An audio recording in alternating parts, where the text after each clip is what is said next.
Well, I'd love to invite Stu to just officially kick off our session before we dive into our slides. Awesome, thank you, and welcome all. Um, like Megan said, my name is Stuart Gill, and I lead impact and research for Second Muse. That's the company behind Headstream. First, I'd like to thank you for joining us in this session. We are delighted to have you. I'd also love to introduce some of the team that's driving the impact measurement tool. You've met Megan, but also Salome Tibabu, who's also Salome, you want to give a wave? As Megan said, she'll be leading our session today, but she's asked me to kick off our time together by answering the question from a Headstream and Second Muse perspective, that is, why build an impact measurement tool? That's a very good question, Megan. So as a company and as a program, hopefully you've noticed this, but we deeply care about impact, and we're always thinking of ways that we can place impact really at the heart of our work. And when we think about when we can make an impact, that's not sort of what, but the when part of making impact. We often talk about trying to influence something at the very, very beginning. And that's so true if you're a child. Those first 1,000 days are just so critical, but it's also true if you're a new venture, right? So as such, through this effort, we're really drawing on the 10 plus years of Second Muse and the last 2 years of Headstream to make a measurement and impact as easy as we can for both early stage entrepreneurs and investors, so that impact can really be more central to the dialogue between these two people, and also ultimately be central to deal making. So we're excited to share our early thinking with you and also include you all in our design process. So thank you again for joining us, and back over to you, Megan. All right. Thanks, Stu, for setting the ground for us. So I'm just catching up in our chat thread and really excited to see how many of you are interested and motivated to understand more deeply what it takes to measure impact. I think that's a question that we all share, and we will not answer by the end of this session. And I think also for folks who maybe even didn't name it, we think probably you were at least somewhat intrigued by the session being called a tool. And we just want to put it out there that we won't actually show you a tool just yet. Where we are is really at an important discovery point in our project, and we're focused on deep listening and really learning about what's already out there, what isn't yet out there, and what's going to be most helpful for innovators and investors alike when it comes to measuring impact on youth well-being in digital spaces. We know it's going to become a tool, and as we're marching towards that, our goal today is to engage you all as stakeholders so that the final product is reflective of our community and above all is helpful and usable. So how we'll do that is we'll start by setting the stage a little bit about what it's like to try to do impact measurement. We all know we want it. I think we're probably all in the Zoom room because we've engaged with it in some capacity, but what does it actually entail? So after we share some stories, I'm going to cover a brief presentation on our current solutions, our current take on what constitutes the landscape of impact measurement solutions and offerings. And hopefully that'll give us all enough ground and common language to dive into some brainstorming together. And we will provide some anonymous ways for you to do that. So even if you're brand new to these concepts, we hope you won't hold back. So I make a mention of common language quite deliberately because impact measurement can be a pretty buzzwordy, cloudy, foggy, confusing space where folks are talking different languages. Maybe they're using different words interchangeably, or perhaps the same words in different ways without defining them. So you've of course got folks operating in the worlds of academics, research, clinical trials, and care provision, and nonprofit service implementation. So if you fall into that camp, you might resonate more strongly or be more familiar with this word cloud on the left here. And then on the right, we've got another word cloud, similar concepts, kind of same field, and it's expressed in more the language of the private sector, startups, corporate professionals, venture capitalists in the room. You might be more familiar with this word cloud. So we just want to do a quick scan of who's in our Zoom room. So if the word cloud on the left has more words you recognize, give us a thumbs up with your reaction button. And then if the one on the right is more you're seeing, give us the applause reaction or some claps. Oh, all right. We're getting a lot of both. Yeah, awesome. So we can see even with a group of like-minded people, we're still dealing with different languages. I think Headstream innovators know this challenge quite well. You can see how tricky it becomes, especially when we mash these word clouds together, right? Headstream innovators are dealing with the best of both worlds and the worst of both worlds. We spoke with Mika Lejon from 2Swim, who you might have seen around the festival, who shared with us a little bit about what makes impact measurement so hard, since their endeavor is really rooted in human intangibles. A great performance for 2Swim is going to result in changes like well-being, positive experiences, deeper relationships, a sense of belonging. These are qualitative elements rather than quantitative that can be really hard to put into numbers to try to track and try to measure and report in this way. And this is a quote from myself, more from the investor perspective. I did spend time as an entrepreneur, but the last couple of years worked for an early stage fund. And as you can see here, this is a problem for investors too. So as I said, besides us having an ethical and moral obligation to fund efficacious digital health ventures, startups with better outcomes do better financially too. And that's our objective for our funders, limited partners. As this ecosystem, mental health startups in particular, matures, buyers are becoming more sophisticated as well. So whereas employers, health plans, in the past were just looking for any solution that is addressing this space, they're becoming more sophisticated about tools that are actually impactful. So on the financial side too, this is an important topic. Exactly. So while measurement is a complicated and a challenging pursuit, we know it's a worthwhile one.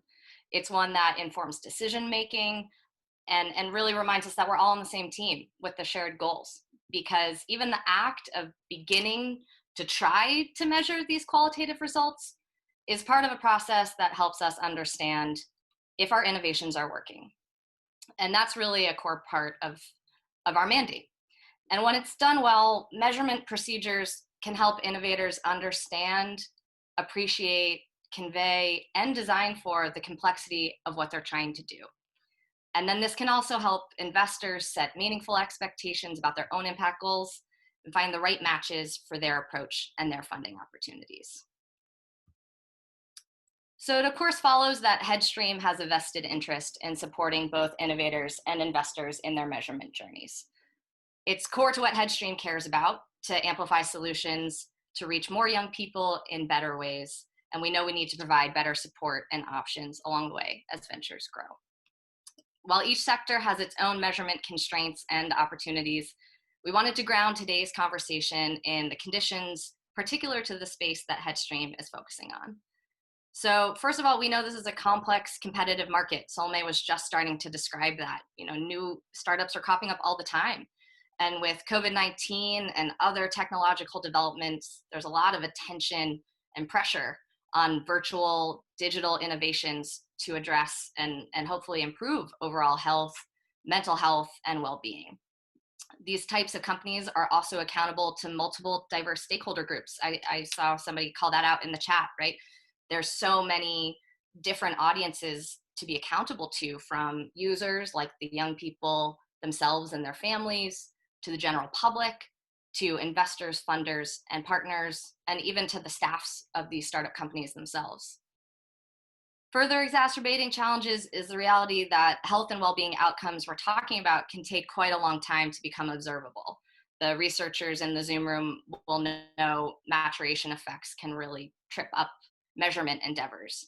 And we know that maturation effects are even more relevant with technology because it can take many years after a user has interacted with the technology to produce the intended effects.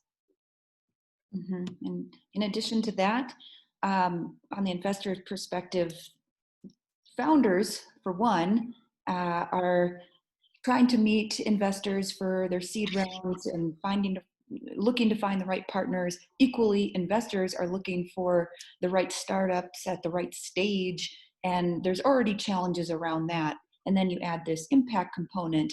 Some investors are seeking startups that are a little further along, that have developed their metrics and outcomes. And so there's this mismatch issue when it comes to investors and founders connecting.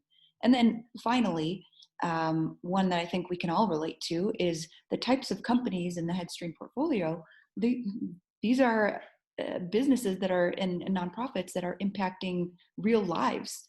And so the outcomes of the work that they're doing have consequences, and that is obviously a critical reason for us to really value outcomes measurement.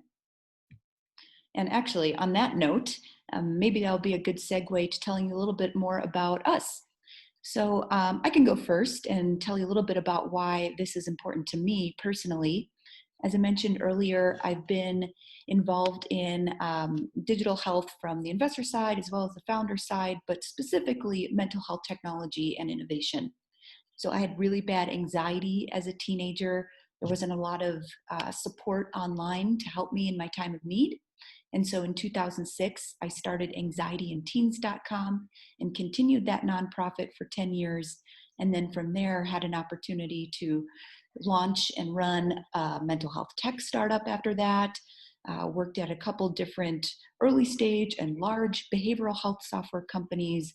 And more recently, have had the great pleasure of consulting pretty much all stakeholders interested in behavioral health technology. And ultimately, I think that now more than ever, mental health technology has the opportunity to scalably allow access to mental health services to a lot more people that who would not otherwise have access to it. And Megan, please tell us a little bit about yourself. Yeah, well, I continue to be inspired by Solmei's dedication to this work and really her belief in the ability for digital solutions to democratize health and well-being access is something that continues to motivate me. And we linked up last year because we were very committed to that same mission, and we've been working together ever since. We both really care deeply about supporting entrepreneurs in this space, especially leaders from underrepresented identities who are designing for, with, and in their communities. My career to date has focused on leveraging resources for social entrepreneurs. I've done that in strategic philanthropy and corporate social responsibility and on the ground nonprofit management, specifically in homelessness and workforce development. And I've seen so many incredible leaders, organizations, and innovations held back simply because they can't build an evidence-based case to take credit for their impact and their goals. And so I've found quite a passion for supporting entrepreneurs to build their measurement capacities and to allow that to deepen their results and really enlist stakeholders who can come on board and support that effort in a more meaningful way. So this is the part of the presentation where we're going to shift a little bit to telling you about what we're up to with this project and hopefully give us all a common ground to start opening a dialogue when it comes to design of this future-facing tool. And I just touched on, my personal passion for building a case of evidence for all these great social innovations we know. And I just want to pause and really honor the idea of evidence because it's quite essential to the purpose of impact measurement. And I think I've noticed a lot in the entrepreneurs I've worked with, this perception that measurement is done for somebody else. Maybe it's done for a funder or for a grant or for a presentation. But the idea that evidence, measurement is for evidence, and generating the insights and proof that what we're doing is creating the change that we hope for. And when it comes to evidence, we don't only need to find evidence that it is working, that is to say positive evidence. When we find evidence that our activities aren't creating what we want, those are also opportunities to improve our work, to align incentives, to engage our users, and ultimately to do a better job. So in this way, I really view measurement not just as something extra we do to add to our pitch decks, but to really build into a natural part of our everyday jobs. And as our ventures grow, our capabilities with measurement can become stronger, and we can escalate the thoroughness of our evidence gathering practices and the depth of evidence itself. So what I'm showing you, this table, is from an innovation body called Nesta, who's a real thought leader in the UK. And they describe this process of kind of evolving the evidence gathering process as the standards of evidence. And so here they're showing us an evolving ladder of this measurement journey. And you can see how they correlate this with the stage of a venture, where ideas and early stage organizations are starting at the beginning of their measurement journey simply by describing a sound, logical hypothesis for how, if they offer their services and activities, then they can reasonably expect certain social and environmental changes. This is also called a theory of change, which I think probably folks in this room are familiar with, but we can also dig into a little later if there's questions.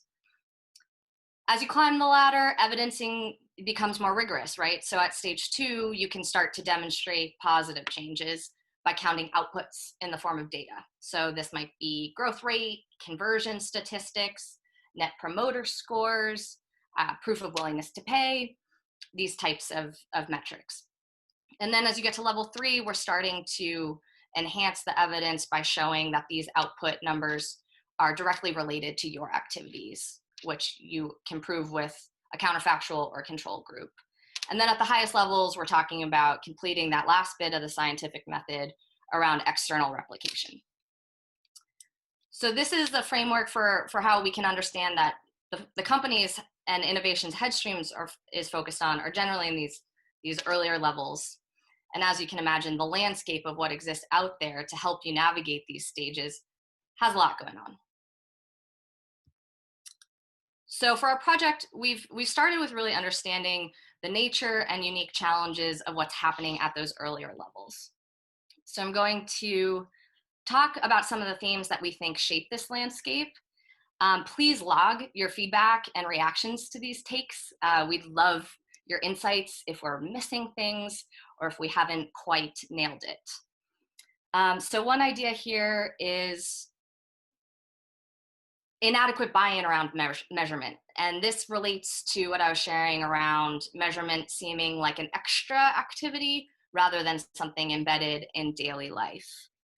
And this can also relate to a comment Katerina put in the chat around inadequate financial support for building measurement capacities, right? It's often a hard task to get funding to learn these things. This is also around inadequate buy-in for certain data and metrics. Perhaps if you've been tasked with tracking certain data that maybe isn't super core to your mission, but it's been set for some reason, it might be harder to integrate into operations. We've talked a bit about how language can be a barrier and how all these terms can be confusing and muddled and making it intimidating and messy and result in miscommunications and misaligned expectations. We've seen this come up a lot in the space, and so we know a big part of the tool's work is to make language relatable and common.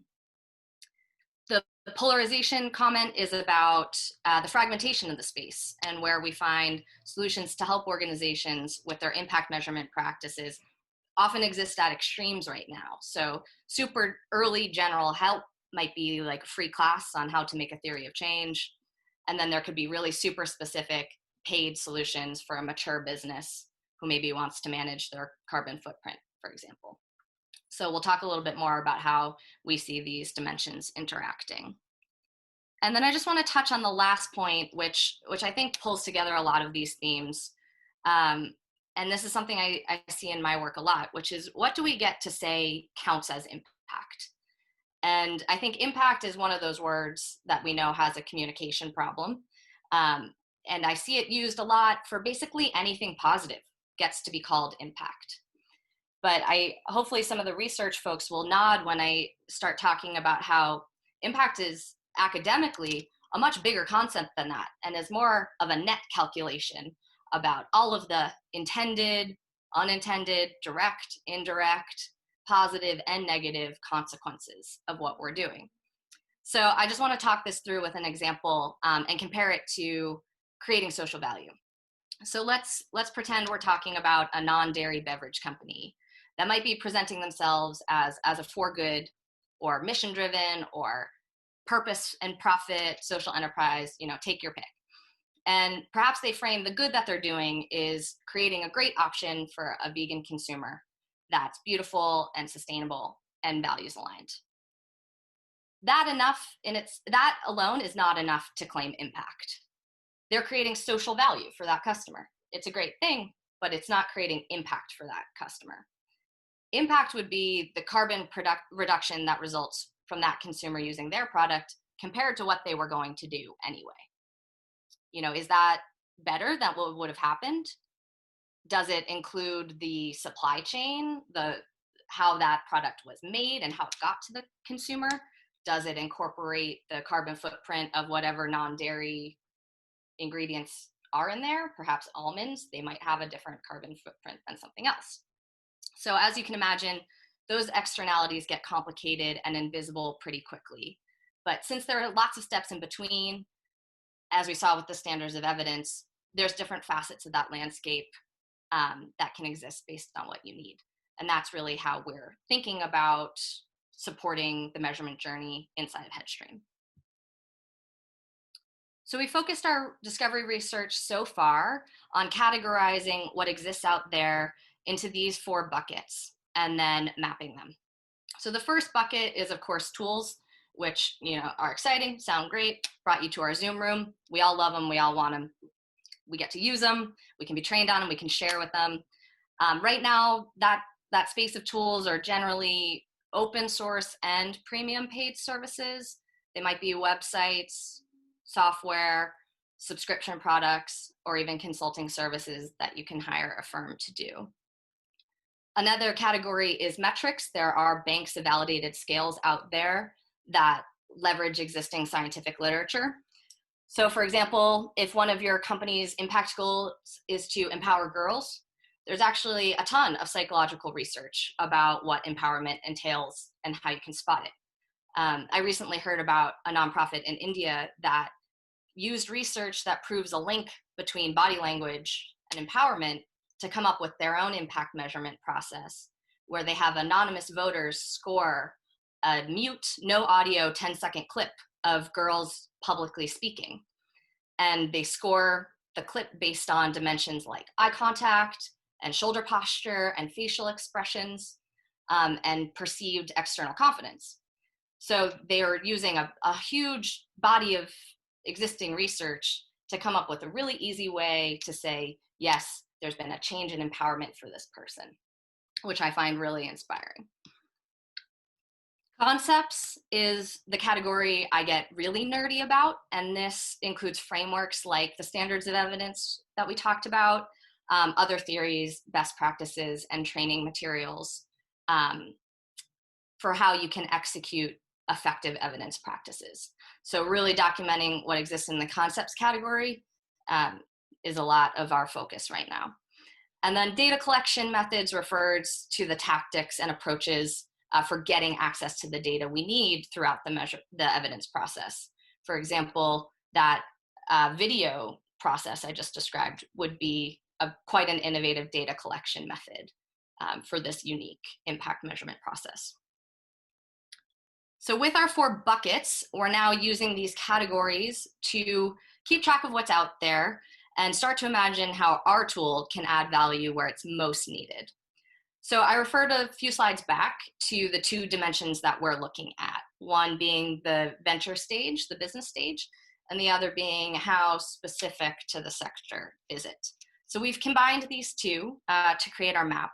And this is our working landscape map right now, where we have solutions on the y-axis from early stage to mature, And then the x-axis is from specific to general, and that's in terms of social and environmental issues that these items in the landscape are addressing. So this is our first chance to share this map with folks. We're excited about that and very, very keen for your feedback. I just wanted to first present it so you've had eyeballs on it, but this is what we hope to collaborate on with you all together. So at the end of my presentation, we're going to jump into the virtual whiteboard and you'll have a chance to let us know anything we're missing or additions you'd like to see, or ways that we can track even more in the landscape here. And before we get to that, I just want to briefly speak to kind of what we're learning about what makes measurement effective and what challenges are standing in the way to that effective practice. So really what we see is that effective measurement requires that it's relatable, that it meets innovators and investors where they already are, that it uses aligned and relevant language, and it doesn't create silos and barriers. It also needs to be relevant. It needs to be relevant to the mission of the business, to the outcomes that we really care about, and also to the data that's already being collected. We got to have some momentum around this too. We've seen a lot of boutique solutions created.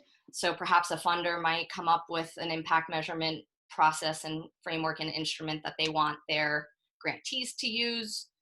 That can create a lot of silos. So what we're interested in for effective measurement is kind of organizing around shared practices and starting to get to that place of best practice and momentum. And of course, momentum requires some investment, which we know is a major part of this.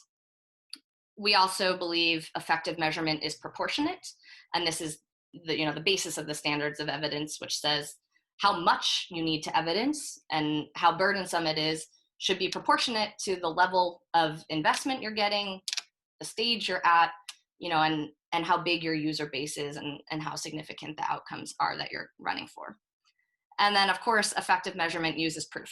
It uses validated scales, leverages secondary literature, and is built on sound logic in your theory of change. There's a ton of challenges facing these. We'll just broadly put them in the categories of attribution challenges, which is it's hard to take credit because we're dealing in a complicated, complex market. We're dealing with humans, right? They have a lot of other things going on besides just interfacing with our innovation. So getting sufficient counterfactuals and baselines is a tricky process. And then we might even have ethical reasons for not using control groups, like withholding needed services can present some ethical constraints for us. I see private sector adaptation as an interesting challenge. A lot, especially that I'm familiar with, that exists out there has been tailored to the nonprofit and social sector or built out of academic research. So what does it look like to take those methods and adapt them for commercial startup enterprises and private sector venture capital investors? Final challenge that we'll cover is around presentism, and that's really that we're biased towards what's happening right now, a point in time count, right? And it's hard for us to project out future consequences, especially with those maturation effects we talked about. And I think embedded in presentism is also a bias towards good news, that we're looking for the ways we're creating positive impact, or that we're wanting to measure so we can prove the good stuff that's happening, and that we might be a little bit less motivated to capture proof that isn't building a case that we want to see. So I'll pause there. We've thrown a ton of information at you. I can see that the chat has a lot of activity and I haven't been able to read it as we've been going, so I'm excited to do that. But we want to pause before we get to our co-creation time, just for some reflections, if there are any takeaways or areas for further clarification. Would love to hear from you all. Solmay, is there anything I missed that you'd love to add in on? No, this is perfect. And yeah, everyone, the chat has been popping while you've been speaking, Megan. So definitely don't be shy. But I guess for myself, I guess to answer that question for me through this process, learning the difference between outputs versus outcomes was pretty eye-opening. In fact, Megan, if you could share a little bit more about that for our audience, that would be helpful too. Absolutely. I saw some head nods when we talked about a theory of change. And I always love taking a bit of time to walk through this because I think especially when we're talking about startups, outputs are really the units of activity that we're most comfortable with generating. And so an output is really a reflection of our activities. So if we're up to certain tasks and we're delivering certain services and products, then we're often used to generating stats around those activities. So I gave some examples here, but I think that I've also often seen those outputs named as outcomes. And I've even myself written those into grants. You know, we're going to reach this many number of people, and this many people are going to tell their friends. And we're going to deliver this many classes or this many kits, and you know how many dollars raised and how many and outputs are great. They're important indicators, but beyond that, what's possible when we hit those numbers is when we start to get to deeper outcomes. And these are really reflections of changes in the social and environmental realities of the stakeholders we're observing, so that we can know that changes are occurring. And outcomes are really linked to indicators, because if an outcome is, you know, more girls feel empowered, you need an indicator to know that that has occurred. And that's really where the secondary and academic literature can come in. I think we don't need to feel on our own to invent the indicator for an outcome. To say, is eye contact an indicator of empowerment? We can turn to people who are spending time and really strong scientific research to prove that for us. So the idea of outsourcing indicators for our outcomes was a major lesson for me as I deepened my understanding of impact measurement.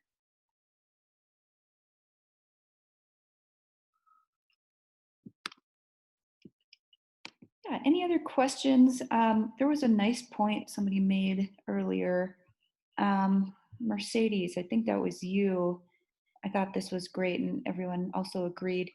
A very important addition need is to teach founders and stakeholders about the benefits of impact measurement. Yep, absolutely, that's goal here. And how to consider intersectionality and diversity when they design their instruments and processes. Absolutely. So wanted to highlight that. Yes. Thank you all for all the resources you're sharing as well. Happy to share slides, and also happy to include some of the resources you've mentioned in our landscape scan. So perhaps that's a nice time for us to jump into the map. Let's see if I can do this elegantly. And while we're doing that, we do want to invite everybody to change their name on Zoom. If you haven't done that before, you just hover over your own face and hit those 3 dots in the blue box and rename yourself. And if you want to, you can change your name to ... so that when you chime in the chat, you have full anonymity. And we just want to invite you to do so in case you're sharing your ideas and additions, or critical feedback is more comfortable in that avenue.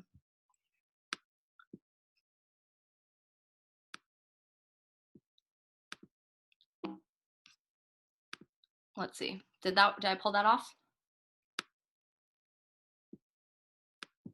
Great.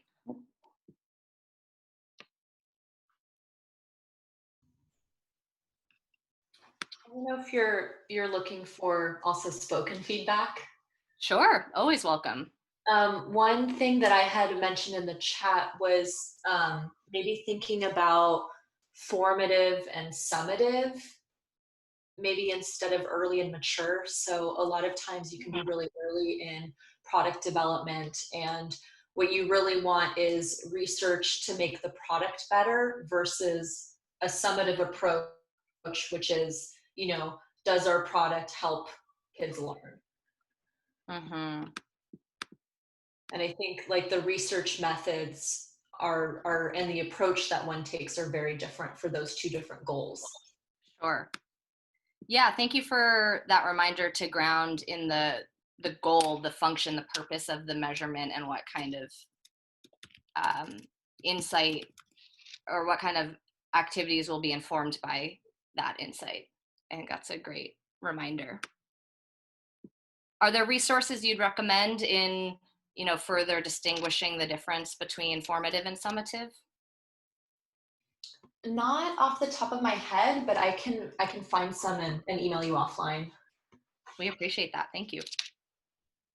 I think also what I would be interested in adding as one of your different colors, like on the right, you have tools, concepts, metrics, and data collection. Maybe method could be a different tag, because I'm thinking of things like, and I think you had them like randomized control trial, focus groups, interviews, surveys, things like that.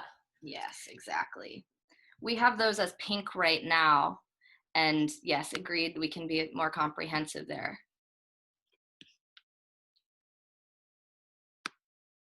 Fabulous.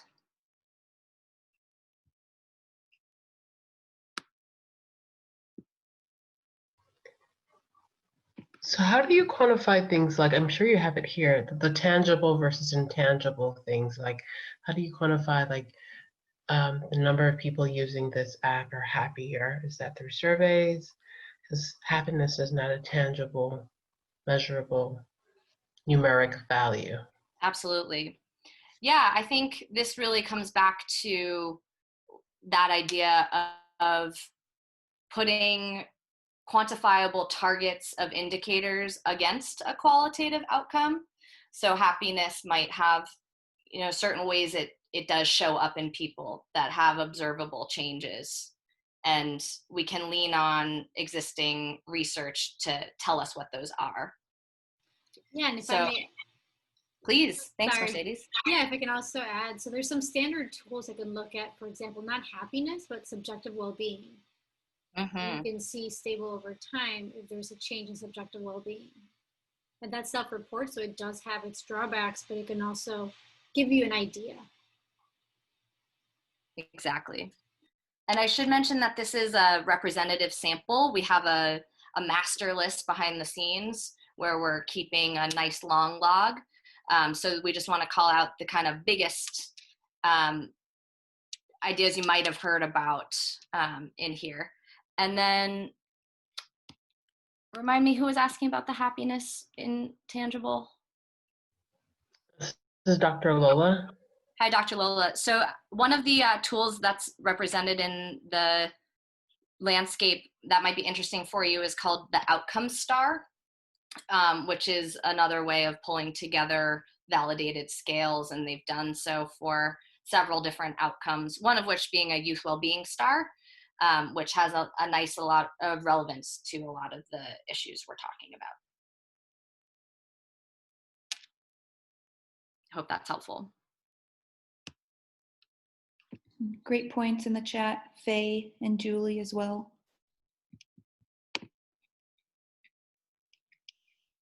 Questions, would you also then see if we're kind of targeting towards the Headstream, like the PHQ-9 and some traditional, more clinical assessments of mental well-being in there, or is that more out of scope for this?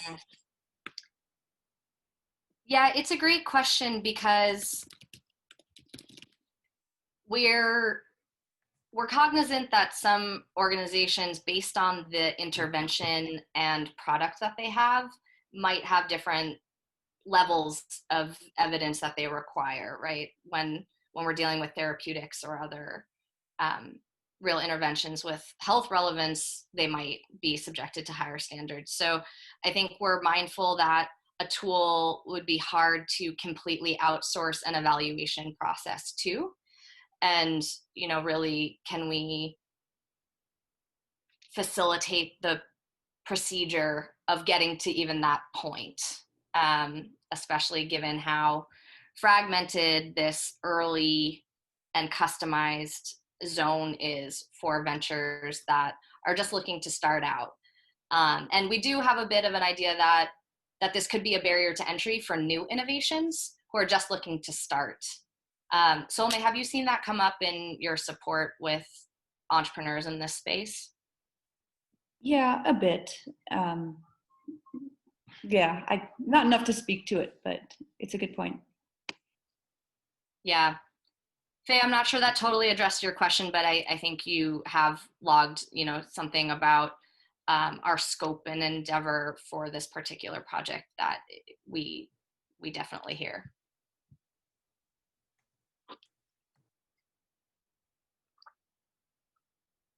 Another good resource to add to the list here from Jeff.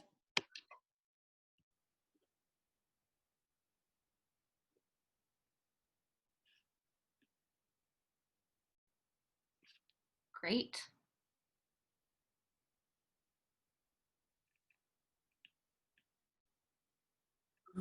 This is Faye. I was also there was kind of an interesting one, kind of evolving, a lean data approach.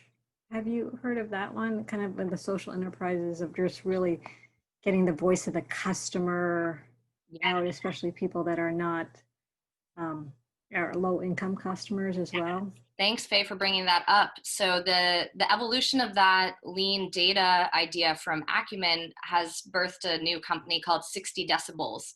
That's here on our graph. And great. I do want to highlight that for other folks who might be interested. As Faye was spotlighting, this is a tool that is really about a data collection approach of listening to users and creating super lightweight surveys through SMS and text solutions to really say, did you enjoy this? Do you like it, right? And ask those questions that help roll up into an indicator that we can then roll up into an outcome. I think the 60 Decibels is a paid offering. So I think there's lots for us to think about in terms of open access. I'm curious, have you shown this to startups and to investors to get their feedback on this, and if there's kind of differences in what their goals are and what they want to see? You are naming our very next step. Exactly. Yep. Mm-hmm.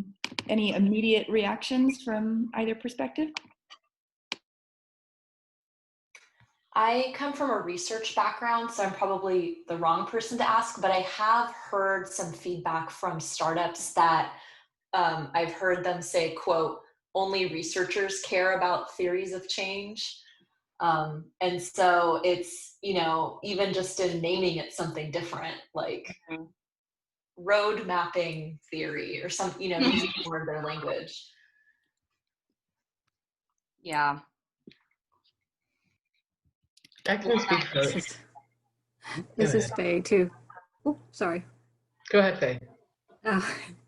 I know I would kind of, the theory of change, because it emphasizes theory rather than the change part, I think, and kind of coming from the investor's lens, it is about more the measurable impact.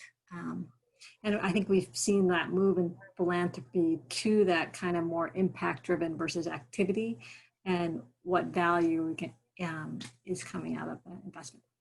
Mm-hmm. I was going to say, I see somebody say ROI, but I'm coming from, which is true, but I'm coming from a healthcare, public health background. So there's a lot of M&E, and there's a lot of research, and there's a lot of impact and outcomes surveys and analysis, which is important. But what I wanted to say as an entrepreneur is that for some of us, especially in the social enterprise space, the theory of change is very important to what we're doing. So we value this. Mm-hmm. Yeah. That's a great So it point. depends. So it depends on the type of business you're doing, right? If you're in the business to make a whole lot of money, you don't really care. But if you're in the business to help a whole lot of people, then you care. Right. Yeah, the ROI concept is a very interesting debate in the impact measurement community.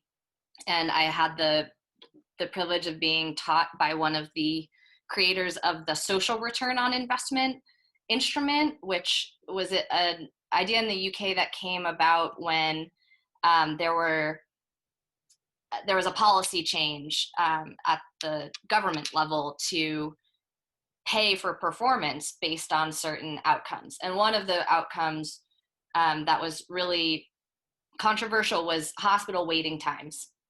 And they said we need hospital waiting times to get down. They're too long. People are waiting and they're experiencing worse health outcomes during their wait.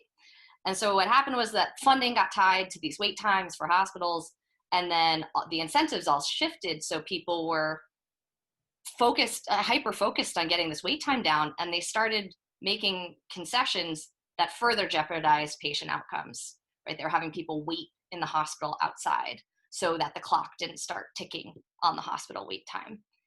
That had an even bigger consequence. So it was actually detrimental to the whole point, which was so that people got better care. And so social return on investment was created as an economic analysis instrument to better understand and to better inform policies that were trying to do this pay for performance concept. And it got adopted by DIY nonprofit organizations because it has such a jazzy name. Like, of course I want a social return on investment. It exactly shows, Dr. Lilith, to your point, that my endeavor is having both social and financial performance. And so the marketing of it was so nice. Everybody said, yeah, I want that, but it's really not built as a tool for you to do your own in-house measurement. And it actually has, just like the wait times, backfired a bit. And my teacher even said, as one of the creators of this, I wish it didn't become a DIY device. So I think that is something too we need to think about in terms of not replicating the lessons learned from other impact measurement endeavors.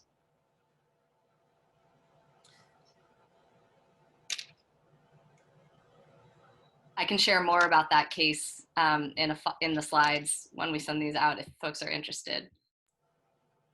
Megan, can I ask a clarifying question? Sure, Julie. I've been in the private sector and social sector and worked with government agencies, and I feel like I've seen every single type of measurement tool. So I guess I'm in social impact. So I'm just trying to figure out like what problem that you guys are trying to solve here. I get that you're analyzing this, but are you trying to create a whole new tool that's doing that simple? I guess I'm just still missing it because I see a lot of these things that I've worked with. There's even dollies that for the health people know that disability adjusted life years, which is a metric that's used in health. I mean, I just need to understand more about what you're trying to do here. Mm-hmm. You've got a great landscape, and it's the word canvas is great. It shows the whole thing, but I'm just trying to figure out where it all fits and what the outcome. It's a DALY, different than Salvador. I know a quali. Yeah. There we go. With a small s. Thank you. Perfect. Thank you. Yeah, I think that's a welcome clarifying question, Julie. And I think what our goal here is to identify an addressable gap in this landscape as it pertains to innovators in the Headstream arena. And if we can identify which part of the evidence process is most needed, which is kind of how we're using this map right now, then we can start to build a tool that will coach them through that process to deepen their evidencing practices. And finding, what features and functionality will live in that is part of our discovery right now. So perhaps it is having pre-filled outcomes chains you know, based on our general findings about which outcomes are most important in the youth well-being in digital spaces zone. And so this is not a tool that will take care of all evaluation requirements for every organization, especially those that might be at the higher stages of standards of evidence. It will be, you know, more in this early stage, specific to the sector space to try to demonstrably improve Headstream companies' ability to measure their impact based on the stage that they're at. Gotcha. Yeah, and I'd love to call on Stu to refine or add on to my answer there. Yeah, no, I think you said it well, Megan. I mean, you know, just really emphasizing your points. You know, in the chat earlier, I saw, you know, there's lots of demand to do impact measurement, but there's also not a lot of impact measurement done, right? There's this sort of tension there. And so, you know, this is an attempt to really firstly, to make that easy, right? And make that easy for a specific type of cohort. And really it's about having that dialogue, you know, and it's very targeted also between the entrepreneur and the investor, right? So how do you mediate that dialogue between those two communities? So, you know, we're going to be going out and talking a lot to those communities and being able to understand and answer that question. Also recognizing that that it's a journey, right? Very, very early stage companies have a very different evidence need to a late stage startup as well, and really finding those gaps and being able to make it and to lower the barrier to actually do that.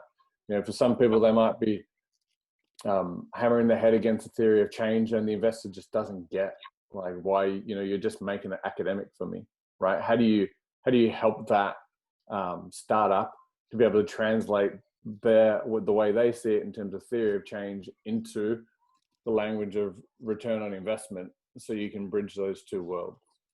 So that's really the problem, and the problem not for everyone in generally, but for the sort of the cohort that Headstream is focusing in on.